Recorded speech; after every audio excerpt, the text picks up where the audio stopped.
હવે આજે આપણે ચેપ્ટર 3 સમતલમાં ગતિ જોવાના છીએ। તેના પહેલા આપણે જે ચેપ્ટર 2 માં આપણે જે જોઈ ગયા છે સૂર્ય પથ પર ગતિ। ચેપ્ટર 2 આપણું કયું છે? સૂર્ય પથ પર ગતિ।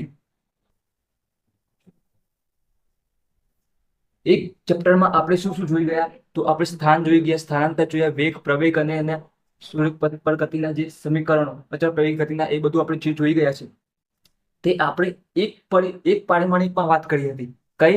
એક ડાયમેન્શન અથવા એક પારિમાણિક। એટલે તમે અહીંયાથી આ રીતના દોરતા હતા ધન x અથવા એ રીતના, અહીંયાથી તમે આ બાજુ ગતિ કરતા હતા રોડ ઉપર, તો આ બાજુ ગતિ કરતા, તો આ બાજુને આપણે ધન કહી દઈશું, આપણે આ બાજુને ઋણ કહી દઈશું। તો આપણે જ્યારે 1D અથવા 1 ડાયમેન્શન એટલે એક પારિમાણિકમાં ગતિ કરતા હતા તો ચેપ્ટર આપણું કયું હતું? ચેપ્ટર 2 સૂર્ય પથ પર ગતિમાં જે આપણે જોઈ ગયા છે એ શામાં ગતિ કરતા હતા? 1 ડાયમેન્શનના અંદર। તેમાં ધન અને ઋણ જોવા મળે, પણ દિશા તો કઈ હતી? એક જ દિશા, પ્લસ એક્સ। ધન એક્સ દિશામાં જ ગતિ કરતા હતા અથવા ઋણ એક્સ દિશામાં, ધન અને ઋણ આ રીતના ગતિ કરતા હતા।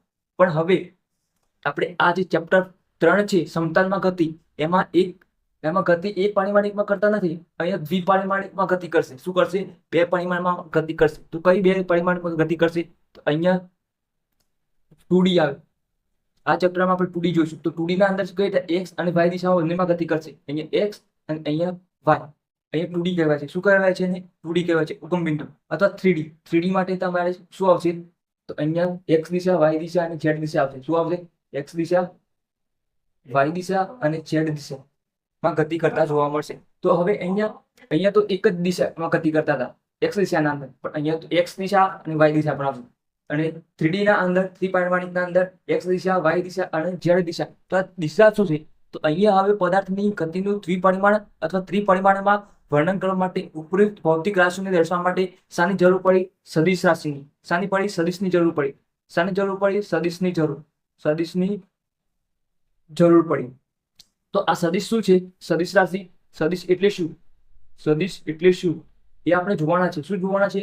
સદિશ એટલે શું? તો સદિશોના સરવાળા, બાદબાકી, ગુણાકાર ને એ બધું આવે છે, ભાગાકાર ને, એ પણ આપણે જોવાનું છે। ત્યાર પછી આપણે ચેપ્ટર 3 ના અંદર એટલે ચેપ્ટર 2 ના અંદર જે આપણે જોઈ ગયા છે સૂર્ય પથ પર ગતિના અંદર સ્થાન, સ્થાનાંતર, વેગ, પ્રવેગ ને બધું જે જોઈ ગયા છે એ સેમ આપણે અહીંયા ચેપ્ટર 3 ના અંદર એટલે કે સમતલ ગતિમાં પણ આપણે એ બધું જ જોવાનું છે। જે પણ અહીંયા તમારે શું આવશે? દિશા આવશે।